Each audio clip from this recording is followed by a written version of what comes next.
In mockery no one a man shall hold, although he fare to the feast. Wise seems one oft, if not he is asked, and safely he sits dry-skinned. Hey everybody, it's Jeremy. Welcome back to turn 30 of Aries, where we are playing the Well of Urd, God of Utgard. Let's go ahead and jump into the turn. Alright, so we've got a couple of different things going on this turn. Most of it, though, we've already kind of talked about, and it's kind of expected. So, we have done our teleport and cloud trapezing from Utgard to Dopharos. We've done a little bit of reanimation, and then we have a bunch of battles. So I'm going to skip over, we'll look at them, but we're not going to watch the battles that I think are unimportant. So we've got some raiding in Mighty Pillars, right? Oh, actually, this is more than just a raid. So this is what we thought might have happened, right? And that is the last of the Olmish forts, right? I saw that army from Gath, and I was like, yeah, he's probably going to come over the mountains, but we're going to see whether or not he actually does it. Maybe he won't do it, right? But he did, so, I mean, kind of anticipated, but it is what it is. So we've got a large pile of undead, but it's not nearly enough. We would need, like, double, if not triple the amount. In order to be able to really deal with this. This doesn't have the mage support that some of his armies do, right? But it's enough to seal the deal. So, we did kill 13 Levite Zealots and 2 Gittites. So, whatever. Not a big deal. Now the question here in Mighty Pillars is Gath going to just siege Ulm down? Or is Gath, like... Are they in communications? Is there some big promise that Gath is gonna, like, release Ulm? I don't think that that's gonna happen. Gath did not strike me as a person that was gonna be, like, altruistic about this. But, who knows? I'm expecting he's just gonna siege down Ulm's last fort in my place. So, we'll see. Okay. Lowmark, this is just a raiding party. We've got a little battle in Grey Barrier that we're going to watch real quick, because I think this one is... Oh, never mind. Not what I was anticipating. So we've got a little, Atlantis taking back his provinces from Vadiheim. We're going to skip Dopharos. We're definitely going to skip that. Although that kind of gives things away, right? We have taken control of the Ironwood Forest. Another raiding in Drick Balcor, and then we've got a battle in Utgard. So the Dopharos battle and the Utgard battle, those are the important battles, right? So let's go ahead and check the Dopharos battle. So obviously we're not fielding anything, but what we're concerned with is what does he have going on?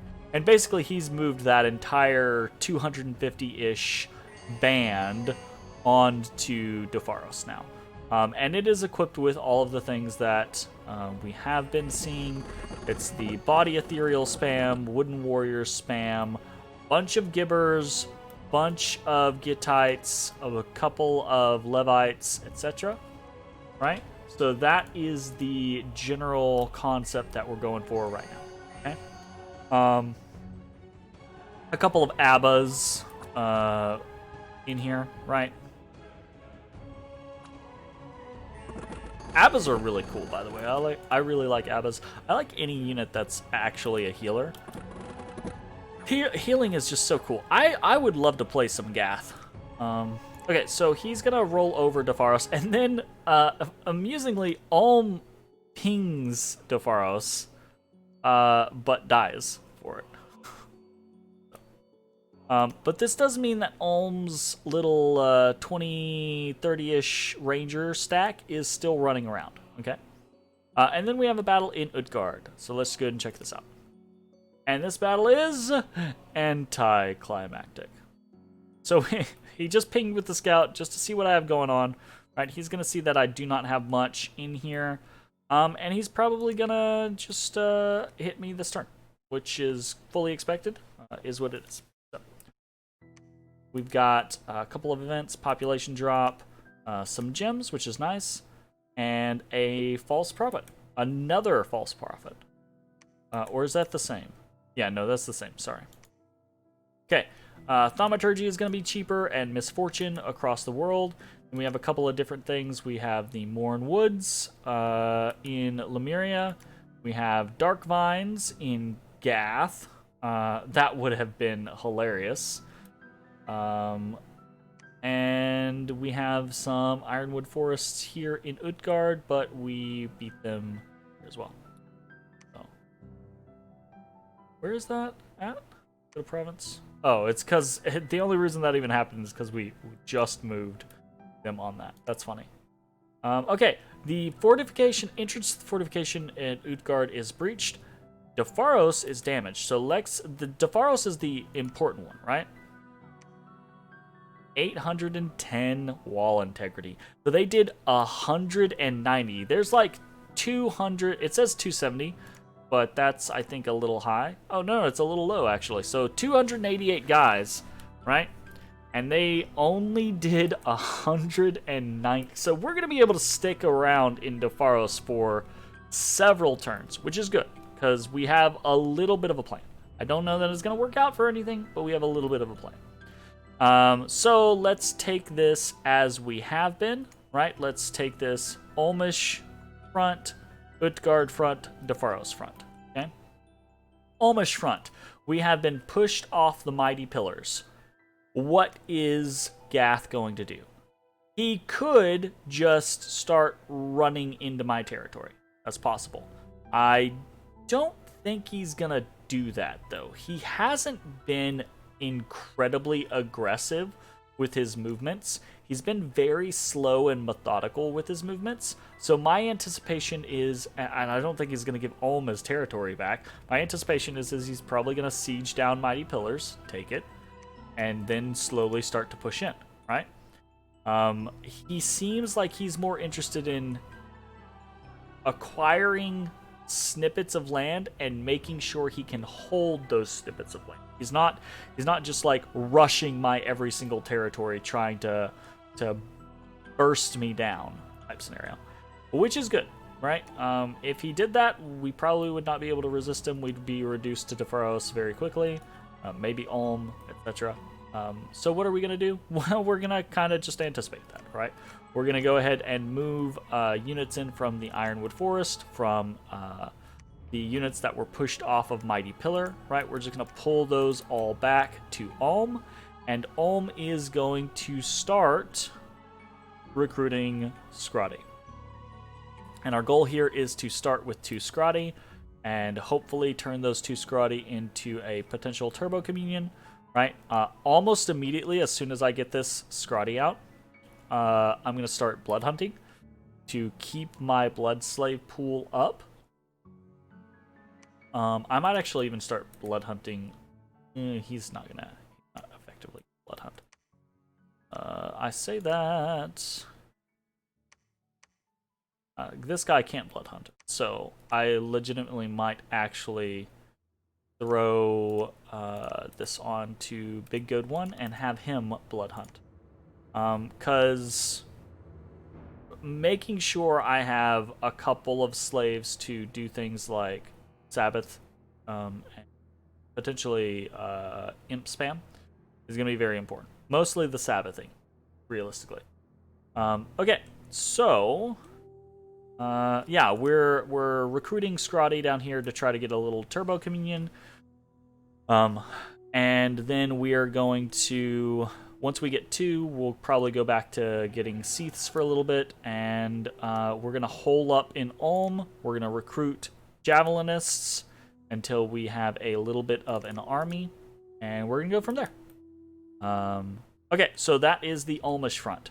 What's happening in the Utgard front? So the Utgard front is going to pretty quickly stop being a front. We've got a couple things going on. After that ping, I'm anticipating that he's just going to come in swinging, right? Because he sees, okay, I don't have much to defend with. Now is the time to actually take Utgard. We have flip-flopped our setup, right? Because he did see our Jarl 4 and our Norna 4 right, with their little tricky thing, which actually didn't work anyways. So we're gonna change the way it's set up. We're gonna have Jarl 4 do hold commands and then attack eventually. So we'll go from there. Still gonna do the body ethereal, regeneration, protection, luck, gift of the hair, all that good stuff. And again, this is probably going to end in a crushing defeat, right? But the fun little concept is that maybe we'll take out half dozen or so things along with it, whatever. The big important thing that we're doing right now is that we're using Norna 4 and Norna 1 to make some rings of regeneration. Okay, we are using 20 of our nature gems to go ahead and pump those out. Norna 4 and Norna 1 were both our nature random Norns. So Norna 5, Norna 2, and Norna 5 and Norna 2 are not nature randoms, but Norna 3 is one of those super awesome ones, so she is also 2. But we need her doing Death 3 stuff, right? So we're actually really low on Nature 2 mages. Fortunately, Norna 4 and Norna 1 are going to be those for us for right now. We're going to knock out some Rings of Regeneration. These Rings of Regeneration specifically are for Fjalar and for Thrivaldi, to facilitate their ability to be Turbo Communion slaves. Okay? Alright. What else? I don't think there's much else that's happening in the Utgard front, honestly. I think that's pretty much it. Good luck, everybody. I'm not expecting much. Okay, so, and here's the other thing, right? Forging happens before battles, right? So, I will get these rings regardless of what happens in Utgard. But I'm anticipating that Utgard is going to be gone next turn. And I'm assuming that the units here in Yurik Balcor will probably take the Promised Land. So, what does that mean? That means hopefully I have at least a turn or two before anyone tries to jump onto the Waywoods. Okay? So the Waywoods is, again, I'm trying to get another Scrotty to develop a little bit of a Turbo Communion. I'm optimistic about Ulm. I'm less optimistic about the Waywoods, right? I'm thinking I might get the 1. I don't think I'm going to get the 2. And the 2 is really what you need to be able to start a Turbo Communion. You know? We're also grabbing some Jotun Javelinists, because this is one of the only other places I can really recruit, putting together a defensive army, etc. And we'll see how it goes. So, the actual fun stuff, into Defaros, right? The Defaros front, now there is a 288 large army on top of my 200 large army, and this is the main brunt of my forces. But we've got several turns before he can crack us out of this fort, and we might make him use almost every one of them. That being said, it seems as though he has been hesitant to just sit on forts with large armies in them in the past. So he might not stick around here for very long. He might jump around. He might actually take the initiative at this point and start being way more aggressive and break off into several sections and just wash over my lands. I honestly think that would probably be the smart move. I think if he sits on Defaros, he's kind of playing into my only chance. And my only chance is really to wait him out, get some other people potentially involved. I'm not banking on that anymore, because Vati is still fighting Atlantis, and Erythia has been completely unresponsive. So I don't think that that's going to happen, but we'll see. Fingers crossed. But I think him sitting on Defaros is probably playing into my only option. So what is that option? Well, we're doing a couple things, right? We're forging a chainmail of displacement for Gunloth, right? This is going to increase Gunloth's protection by 2 points and increase his defense by a couple points. That's going to mean that after something like protection, Gunloth is actually going to be pretty, or Wooden Warriors, protection, etc. I'm talking about the buff, not basic protection. But once he gets a buff like that, then he's actually going to be really hard to cut through.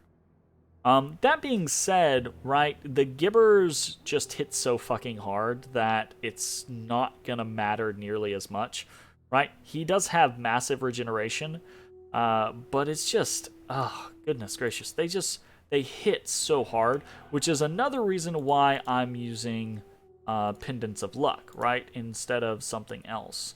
Because I think the 75% chance of not being harmed by an attack that would otherwise be fatal, right? I think that's going to be one of the only saving graces, allowing him stacking the Vine Shield, stacking the regeneration, stacking the luck, etc. I think are going to allow him to survive along with Liquid Body, right? And I think the Chainmail of Displacement is just going to add a little bit of extra oomph to that effect, right? What else are we doing? We're doing Pale Riders summon by Norna 3, and we're doing a reanimation summon by C38. Okay, this is literally just to give us some more chaff, right? Pale Riders are great, but probably not going to be super important in this situation. What is important, right, is our research. Okay, we have 377 research this month. I have pretty carefully calculated the exact amount that I need to be able to reach Conjuration 5 the turn after this turn, right? So we have 377 right now. That's going to what is it? That's going to drop to 321. Basically, I say drop to. It's 56 of it's going to get eaten by Conjuration 3. And we're going to have immediately 321 points into Conjuration 4. And basically, with Air Force 1, and assuming that Norna 4 and Norna 1 are dead, and assuming that everywhere else can research, we should just barely achieve Conjuration 5. And this is important for a reason, right? Because if this army of 288 individuals sticks around, right? It combining with this army of 220 individuals is a death knell, right? So, the theory is if I can get to Howl in 2 turns, next turn, they will probably take Utgard, right? And I might have already fucked up. So next turn they will take Utgard, and I will be Conjuration 5. The turn after that, if they immediately beelined, then they could move to Land of Plenty, and then I would be Conjuration 5, right? Basically, I'm just trying to increase my odds of defeating them in detail. I don't think that that's gonna happen. I think that they're probably gonna get the chance to combine. But if he dawdles or he lollygags in any way, shape, form, or fashion, then I might have the tools that I need. I say that I need. I'm not sure that there's anything I can do realistically to best Gath at this point. But I think something like Howl might do the trick. Like, it might just be enough pressure from too many different angles to actually throw the loop in, along with a turbo commute. But I don't know that I don't know that 2 is going to be enough, and 2 is all that I really have, right? I do have Gunloth, and I'm going to do some crazy, I say crazy, I'm going to do some hopefully unexpected air tricks with him. Yeah, that's pretty much it. That's pretty much all that's going on. So we're trying to very carefully hit Conjuration 5 research goal for Howl, And other than that, we're gonna see how things go. Yep. Okay, so what is happening this turn as far as messages? Well, realistically, not a lot.